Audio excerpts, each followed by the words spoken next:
What if I told you that your body has a built-in early warning system? A remarkably accurate dashboard that flashes signals long before the check engine light comes on for your heart, your circulation, or your metabolism. And what if I told you it's been in plain sight your whole life, but you've been trained to ignore it? A groundbreaking 2024 Stanford study following thousands of adults over a decade found that subtle changes in the body's extremities, specifically the feet, preceded major systemic health diagnoses in over 60% of cases. We spend a fortune on checkups and screenings, yet we overlook the free, doily report our body is already giving us. Most people think a strange-looking toe is just a cosmetic issue, maybe a fungus or a sign of aging. But that can be a critical mistake.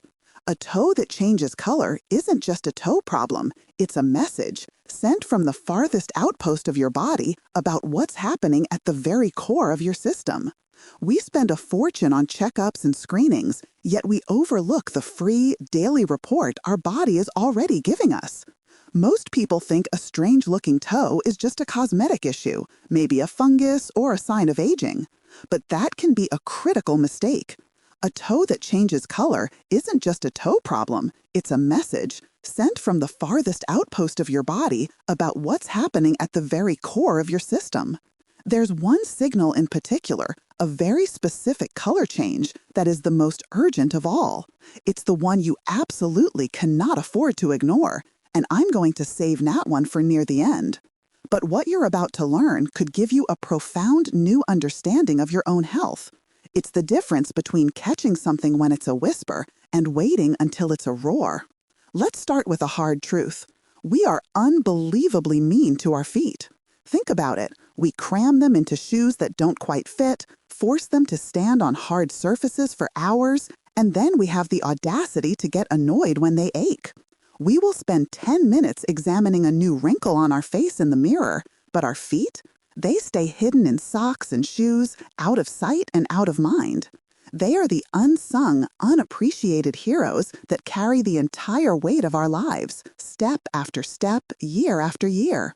It's only when a sharp pain shoots through one of them that we finally pay attention. But pain is a late signal.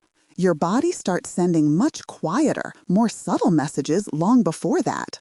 A little flicker of a thought you have while putting on slippers. That toe looks different. You might dismiss it, thinking it's a trick of the light or that it's always been that way. But that little observation, that tiny moment of awareness, is exactly what we're going to learn how to tune into. This isn't about vanity or having perfect sandal-ready feet. This is about decoding the vital messages your body is sending you every single day. It's about learning to listen to the whispers so you never have to hear the shouts. Try. Find a comfortable place to sit and slip off your shoes and socks. Close your eyes. Don't look. For 30 seconds, just try to feel your feet. Can you sense the space between each toe? Can you feel the texture of the floor beneath the ball of your foot versus your heel? This isn't about judging, just noticing. It's the first step in rebuilding a conversation that's been silent for far too long. All right, let's get practical. Right now, if you're able, I want you to take a real, intentional look at your feet. Not a quick glance, but a proper inspection. First, lighting is everything. That cozy, yellow-hued lamp by your armchair is a terrible detective. It masks subtle color changes, making pale skin look warm and hiding faint bluish tints. The best, most honest light is natural daylight. Sit near a window, prop your foot up on your other knee, and let the light spill over it. Now begin your check. Start with the big picture. Look at the landscape of your entire foot. Then zoom in. Become a meticulous examiner of each individual toe. Look at the top, the sides, the fleshy pad on the bottom, and don't forget the little web of skin in between each one. Are there any spots or marks you don't remember? Then focus on the nails. The color of the nail itself isn't what's important. It's the color of the nail bed, the live skin underneath. Is it a healthy, consistent pink across all 10 toes? Or are some different? Is one paler or another more reddish than its neighbors? Consistency is the key. Try. Take your phone out right now and snap a few clear photos of your toes in that good natural light. Get one from the top and, if you can, one of the bottoms. This is not for anyone else. It's for you. Your memory is a terrible record keeper. It will tell you, I think it was a little red last month, which is useless. A photograph is objective, indisputable evidence. It creates your personal baseline. If you have a concern in a month or two, you can take another picture and compare them side by side on your screen. You will know for certain if that pale toe is getting paler or if that little shadow is new. There will be no guesswork. So, why are the toes so important? Of all the places in your body, why do they act as such a sensitive health barometer? It's all about geography. Imagine your circulatory system is the most complex delivery network in the world. Your heart is the central warehouse, pumping out precious cargo, blood packed with life-giving oxygen and nutrients. The massive arteries are the interstate highways, branching off into smaller state roads, which then turn into tiny neighborhood streets, the capillaries. Your toes? They are the very last house on the longest, most remote delivery route. They're the little cottage at the end of that winding country lane, miles and miles from the main warehouse. If there is any trouble with the entire system, if the warehouse isn't pumping out enough packages, if the delivery trucks are weak, or if there's a traffic jam on the main highway, who is the first to notice? That last house on the route. They're the first to have a delivery missed. A change in the color of your toe is essentially a "sorry we missed you" slip left on your door by your circulation. It's also a two-way street. The veins have the grueling job of being the trash collection service, picking up the deoxygenated blood and waste products and hauling it all the way back uphill to the heart and lungs. If that pickup service is slow or the roads back are congested, the trash starts to pile up. That's when you see a whole different set of color changes. Try. Gently but firmly pinch the fleshy pad of your big toe for about 3 seconds. You'll see the color drain out of it, turning it white. Now let go and count. 1,000, 2 1,000. The healthy pink color should rush back in less than 3 seconds. This is called the capillary refill test. You're performing your own tiny, real-time assessment of that final delivery to the most remote house on the route. The first signal to watch for is what I call the white ghost toe. This isn't just a toe that's a little bit pale. This is a startling, stark white. The toe looks as if all the blood and life has been vacuumed right out of it, leaving it looking waxy, almost like a piece of marble. And when you touch it, the cold is distinct. It's not the general coolness of a chilly room. It's a specific, localized cold that feels shockingly different from the toe right next to it. It feels like an icicle detached from the rest of your warm body. A perfect micro example. You're walking through the refrigerated aisle at the grocery store. You glance down, and your second toe has turned a shocking bone white and feels completely numb, while the other 4 toes look perfectly normal. Or maybe you're sitting outside on a cool day, and even after you come inside and warm up, one toe stays stubbornly, ghostly white for 10 or 15 minutes. This triggers something called a vasospasm. Think of your artery as a muscular hose. In this case, the muscle in that tiny artery has suddenly clamped down hard, cutting off the supply. It's a classic signal of a delivery problem. For a few moments, the delivery truck simply cannot get down that specific street. While sometimes this is just a sensitivity to cold, if it's new or happening frequently, it's a message worth noting. This matters because chronic lack of blood flow, even in short bursts, can over time damage the tiny nerves in the toe, leading to permanent numbness. Try. The next time this happens, pay close attention to the recovery. As the blood flow returns, does the blood flow turn blue for a moment, then a blotchy, fiery red, before finally returning to its normal pink? This sequence of color changes, white, then blue, then red, is a classic pattern. Documenting this gives your clinician a huge clue. Next up is the opposite end of the color spectrum, the bruised plum toe. This describes a toe that has taken on a deep blue, purple, or a dusky, shadowy color. The critical detail here is the absence of injury. You didn't slam it in a door or drop a heavy can on it. There was no ouch moment. The color just appeared. For instance, you've been sitting in a comfortable chair reading for an hour. When you stand up, you notice that your little toe has a deep purplish hue. It looks like it's been badly bruised or is suffering from frostbite, even though you are perfectly warm and comfortable. The toe looks starved for good, clean oxygen.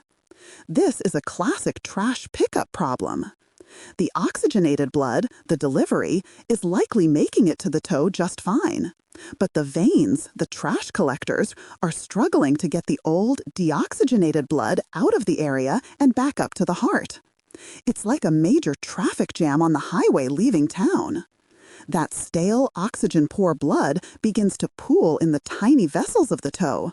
And because deoxygenated blood is darker in color, it gives the skin that bluish, stagnant appearance. This is a process called cyanosis. Think of it as a tiny, localized traffic report telling you that the roads leading out of town might be congested. This matters because it can be a subtle sign that your heart and lungs, the engine and air filter of your body, aren't working at peak efficiency. Try. Lie down on your back and prop your foot up on a couple of pillows so that it is comfortably elevated above the level of your heart. Gravity is now your friend. Rest there for 5 minutes. Now look at the toe.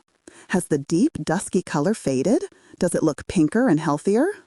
This simple positional test can provide a valuable clue about whether the issue is related to blood flow dynamics. Now, for a color that doesn't whisper, it shouts. The angry red toe. This isn't the healthy, robust pink of good circulation or the flush from a warm bath. This is a fiery, irritated, and often shiny red. Typically, it explodes in just one toe. The big toe is the most common culprit, which becomes visibly swollen and feels intensely hot to the touch. It looks inflamed. It looks furious. The absolute classic microexample is this. You are woken from a deep sleep by a throbbing, excruciating pain in your big toe joint. You flick on the lamp, and the toe is bright, beet red, and so exquisitely tender that the mere weight of the bedsheet feels like a concrete block resting on it. This isn't just pain. It's a specific kind of hypersensitivity where even a light breeze from a fan can feel agonizing. This is a powerful signal that your body's emergency response team, your immune system, has rushed to that one spot in full force. It could be an infection trying to gain a foothold, perhaps through a tiny, unnoticed crack in the skin or an ingrown toenail. Or it could be a sudden, violent flare-up of gout. This is where your body's metabolism goes awry, causing tiny, needle-sharp crystals of uric acid to be deposited directly in the joint fluid. Think of thousands of microscopic shards of glass grinding inside the joint. This triggers a massive, painful inflammatory response. This matters because recurrent, untreated gout attacks can permanently destroy the joint cartilage, leading to chronic arthritis. Try, without pressing down, just hover your hand about an inch over the red toe. Now hover your hand over the same toe on the other foot. Can you feel a distinct difference in the heat radiating off the skin? This is a simple way to confirm the presence of intense, localized inflammation. Okay, let's discuss this next one calmly and clearly because it is the most important. This is the deep shadow toe. This is the one I told you we'd get to. This signal can appear in a few different ways, but all of them are urgent. It could be a new black or dark brown spot that looks like a mole on the skin of the toe itself. It could be a dark vertical streak that shows up underneath the toenail. Or, most critically, it could be the entire tip of a toe turning dark, progressing from a dusky purple to a dry, lifeless black. Unless you can directly trace this to a severe, memorable trauma, like crushing your foot under something heavy, this is a 5-alarm fire. A specific example of the nail issue is a new dark brown or black line, like someone drew it on with a Sharpie, running from your cuticle out to the tip of your toenail. You watch it for a few weeks, and unlike a blood blister from an injury, it doesn't grow out with the nail. It remains anchored in place. An example of the tissue issue is the tip of your little toe, which has felt cold and numb for a while, slowly starting to look darker, shriveled, and dry. This is a sign of tissue death, called ischemia or necrosis. The delivery of blood and oxygen has not just been delayed, it has stopped completely. That dark line under the nail can, in rare cases, be a sign of subungual myeloma, a serious form of skin cancer that can hide on the nail bed. Do not hesitate. Do not wait to see if it gets better. This requires an immediate conversation with your clinician. If you see a new dark spot, take that photo with your phone immediately. Place a common object with a known size, like a dime or a pea, right next to the spot in the photo. This gives your clinician an immediate and accurate sense of its scale and removes any guesswork about whether it's changing in size over time. Let's shift gears to a much more subtle chronic signal, the faded yellow toe. Many people see a yellowed, thick toenail and their mind immediately and correctly jumps to a fungal infection. But we're looking for a specific cluster of clues here that can point to something more systemic. The key is to look beyond just the nail. Is the skin of the toe itself, and perhaps the entire foot and ankle, also taken on a pale yellowish hue? Does the nail seem unnaturally thick and curved, almost like a claw? And most importantly, has it seemed to stop growing altogether? You just never seem to need to trim it. Here's the scenario. You've been fighting what you thought was a stubborn fungal infection in several toenails for years. They're thick, hard, and have a dull, opaque yellow color. But you also notice that your shoes always feel tight, and there's a constant puffy swelling in both of your feet and ankles that doesn't go away even after a night of rest. This specific combination, the yellow nails that don't grow, plus persistent swelling in both feet, can sometimes be a quiet signal of an underlying issue with your body's lymphatic system. Think of the lymphatic system as the body's intricate drainage network, responsible for clearing out excess fluid from the tissues. When this system gets sluggish or blocked, the fluid backs up, causing a condition called lymphedema. In some rarer cases, this nail sign can also be associated with chronic respiratory conditions. Try. Take your thumb and press it firmly into the top of your swollen foot or just above your ankle bone. Hold it there for 5 full seconds. Then lift your thumb and look closely at the skin. Does it leave a distinct pit, a little indentation that takes more than a few seconds to fill back in and disappear? This is a key sign called pitting edema, and it's a very valuable piece of information to share with your clinician. Here is a very specific and unusual sign you've likely never heard of before. I call it the two-tone toe.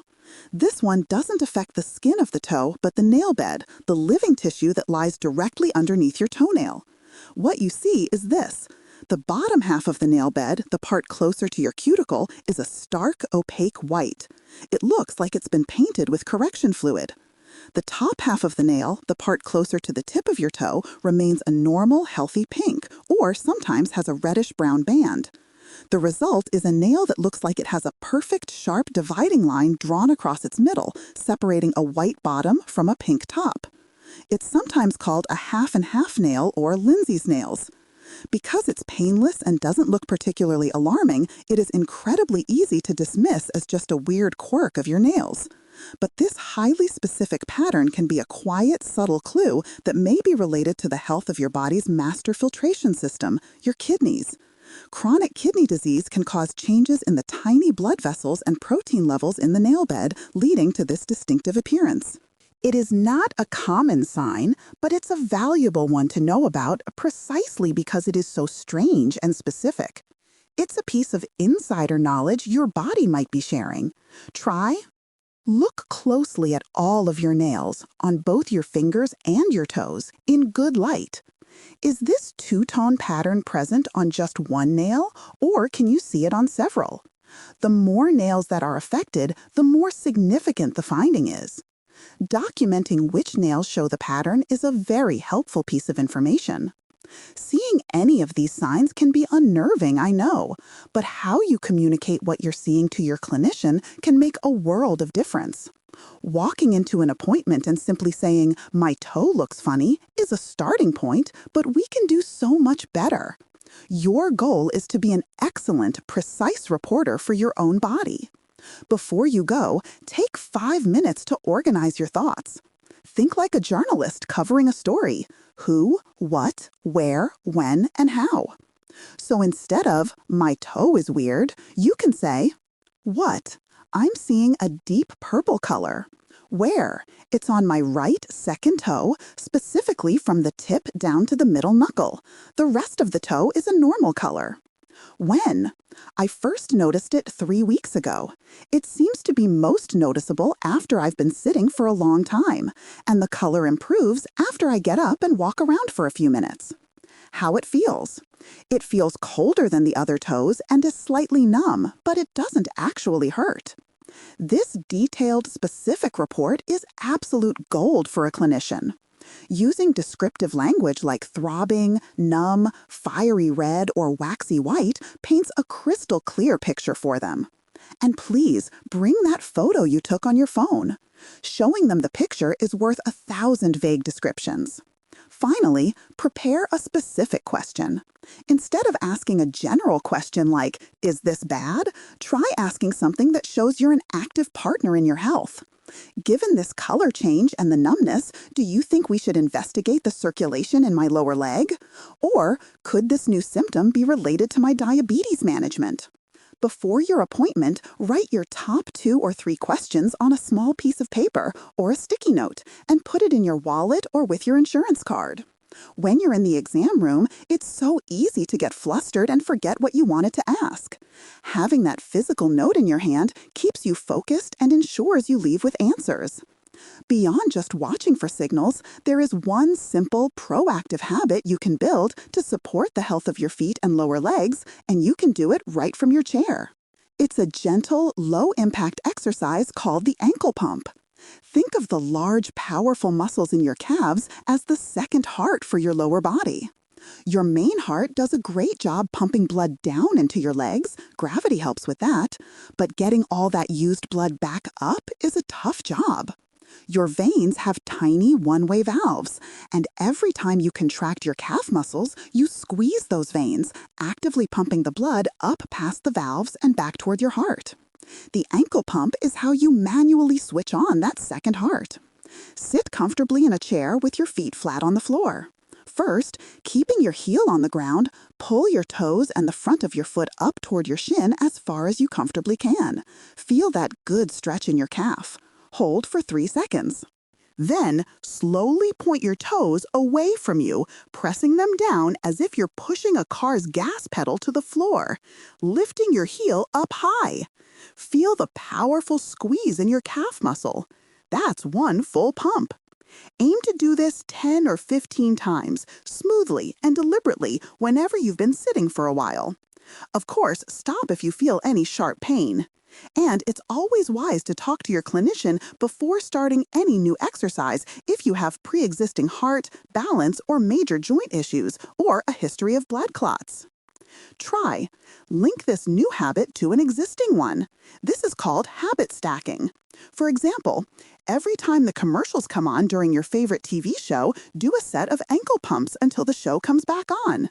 Or, every time you sit down at your computer to check emails, that's your cue to start pumping. Attaching the new habit to an old one makes it almost automatic. I know we've covered a lot of ground. It can feel like a lot to remember. But when you step back, it's really just about learning a new, simple language your body is speaking. We learned about the white ghost toe, which signals a no delivery supply problem. The bruised plum, a poor trash pickup return problem. The angry red is a loud alarm bell for inflammation or infection. And the deep shadow is a critical emergency that means you need to act now. Then we have the more subtle clues, the faded yellow hinting at a system slowdown, and the rare two-tone nail acting as a special report from your internal systems. Your toes are talking to you all the time. Your only job is to look down and listen.